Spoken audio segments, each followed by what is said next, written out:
So for more, we're joined by the ANC's Eastern Cape spokesperson, Loyiso Magqashela. Thanks so much for your time and welcome to Morning Live, Mr. Magqashela. Thank you so much. Good morning to you and the viewers. So some would say this is quite drastic, recalling not one, but three ANC political leaders and people who've hardly been in the job for a year because they only came into these positions after the local government elections of 2021. So what exactly were the reasons? Thank you so much. Just to put the record straight, and clarify to the South Africans and the people of Amathole and Eastern Cape. It doesn't have to be the duration that one spends in office after having been deployed, but have to look at issues that continue to confront an institution and whether those that are deployed are capable of turning the situation around, of course, which is with some of them found it there, some were part of it as it unfolded.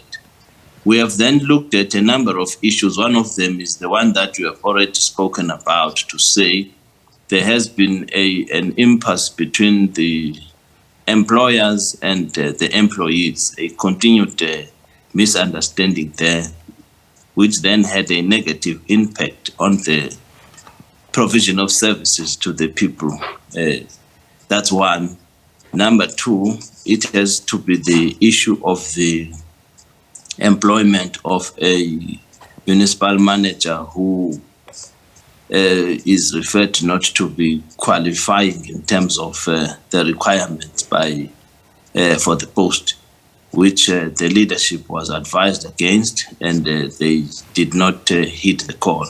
It had to be the court that intervened and proved that the advice that was given was in actual fact correct.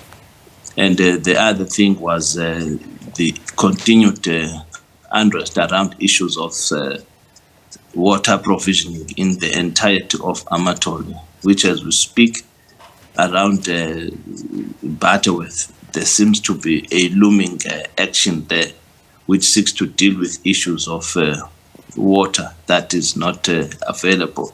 It is not only in that area and around areas of Middle Drift, you will confront such challenges.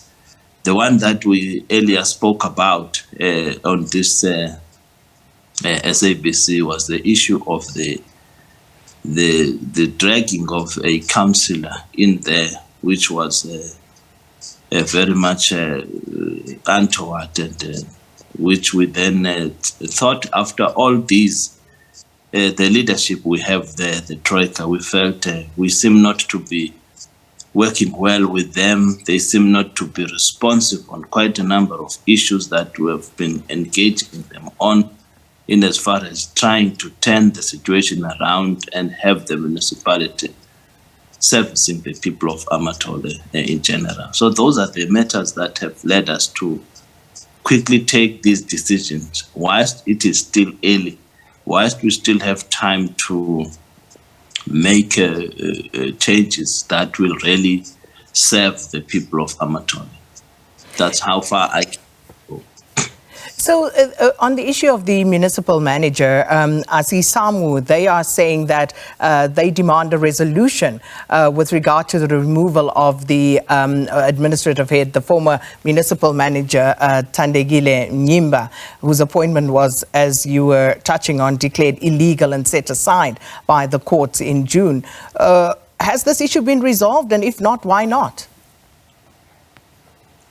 Look, it has not been resolved as yet, except that we are waiting for the court process, which this council, as led by these three comrades that have just been recalled, they have appealed that, which of course it's something done against the advice of the ANC in the province to say, look, if the court has then decided and ruled the manner it has, allow that process, because it speaks to the advice that was given to to the leadership of the municipality to say, don't go ahead with this. It has got its challenges, which was not adhered to.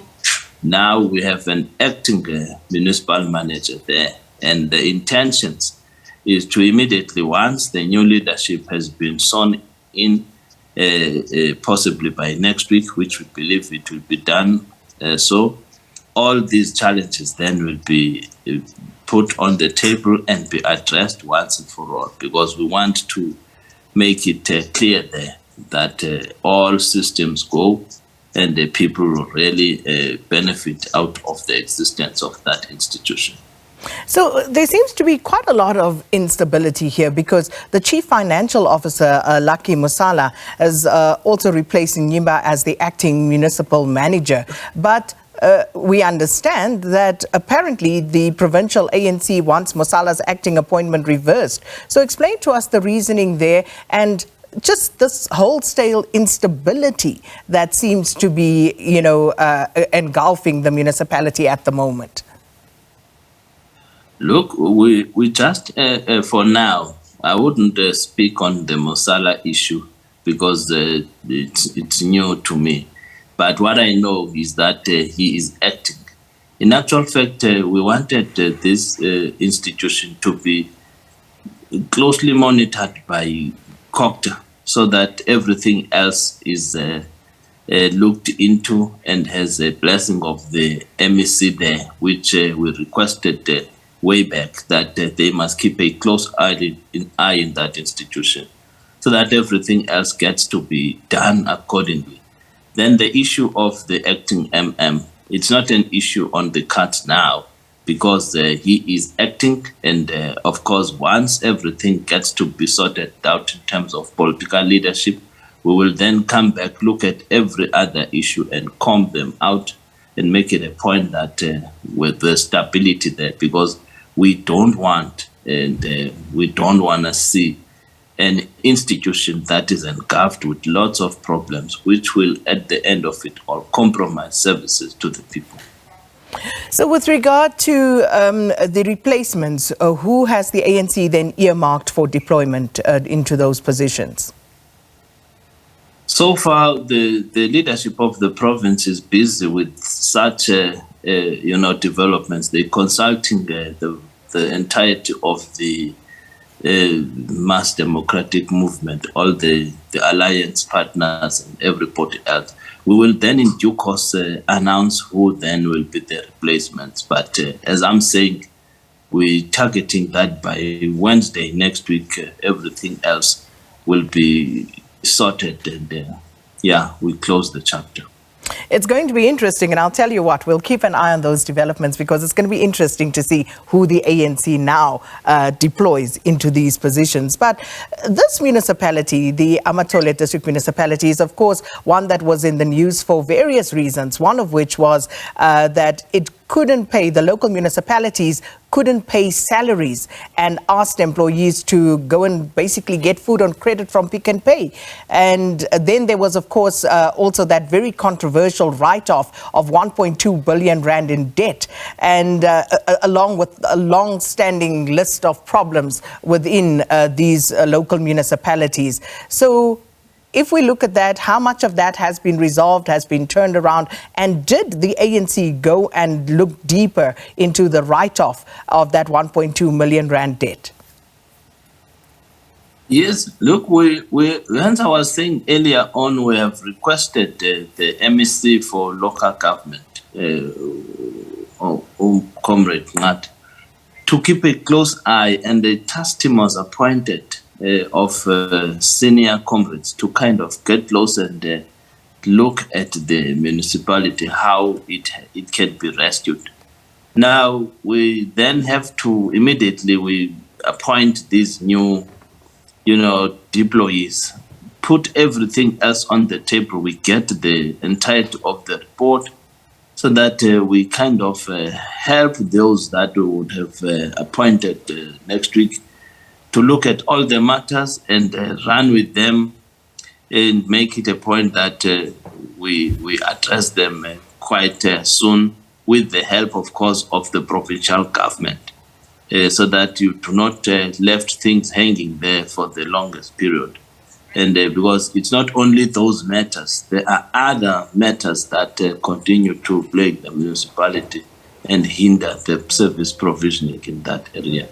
Otherwise, those will be tabled first thing the new deployees get into or are sworn into office. Mr. Magqashela, how would you respond to perceptions that this is all about infighting within the African National Congress and that it has absolutely nothing to do with service delivery? I would say that is not true. Because fortunately we are tabling issues here in this interview, and everybody else, whether it's an ordinary member of Amathole District Municipality in all these other locales that constitute Amathole, whether it would be an employee from Amathole District Municipality, just a person on the street, they can attest to that. This has got nothing to do with targeting or infighting in the ANC. There are always fights that we have as ANC members, but this time around, this one has got nothing to do with all our infightings, but it has everything to do right and to put right what is not done properly in that municipality. So that is exactly what we're looking at now. That's our preoccupation. At least fights we have then to put aside this time around and look at what matters most, which is about service provisioning to the people and avoiding the collapse of the municipality under our watch as the PEC. That is the responsibility to oversee the smooth running of all the institutions that we are leading. Amathole being one of them, plagued by serious challenges that we are talking about today. So one is entitled to his or her opinion, but you watch the space, we're trying to do things the right way, which have been continuing in that municipality without winning. But we believe this time around, we're gonna win. And, you know, I think as much as people want to believe that, you look at not just Amathole, but other municipalities within the Eastern Cape generally deteriorating. And, of course, you look at the AG's report, you look at how resources have been misused, many publications around that. And it begs the question about the criteria that is used to deploy and recall your cadres within the ANC. But also, when you talk about improved situations, the mayor of Matatiele, Sonwabile Ngenela, he's alleged to have used 13,900 rand of municipal resources to attend the recent ANC provincial elective conference in East London. The money apparently went towards accommodation for himself and two of his staff members. Has the ANC PEC followed up on that allegation because it was published? Look, we got that. The MEC reported that to the office of the ANC yesterday. And we have then, encouraged him to quickly look at that and bring a report so that that matter gets to be attended to by the organization. And the person involved quickly gets to be, on the basis of the report that would have been submitted to us, quickly gets to be brought to come and account to the ANC and give a clear, report as to exactly what transpired there, what prompted him and the staff members to get into such an act which is not acceptable. So we have received that, and the MEC has been tasked to get a report and bring it to the organization for us to look at it and have it processed as a matter of urgency. All right, we're out of time, but when will that report be available? Because, you talk about next week. Can we follow up with you next week to hear what exactly happened there? Yeah, you would have, because on Mondays, it's ANC days. It's when the provincial officials sit, then they process every report. The MEC will then be tabling that report in an officials meeting on Monday. next week, and then beyond Monday, you can then follow us and check what is it that has been the report, what steps then the ANC is contemplating. We certainly will do. Thank you so much for your time this morning, Eastern Cape Provincial Spokesperson Loyiso Magqashela. We will be following up with him. Two matters: the deployments, who they will deploy into the 3 vacant positions, and how they resolve other vacancy issues within the Amathole District Municipality, as well as following up on the Mayor of Matatiele spending that 13,900 Rand to attend a provincial conference of the African National Congress. We'll follow up next week.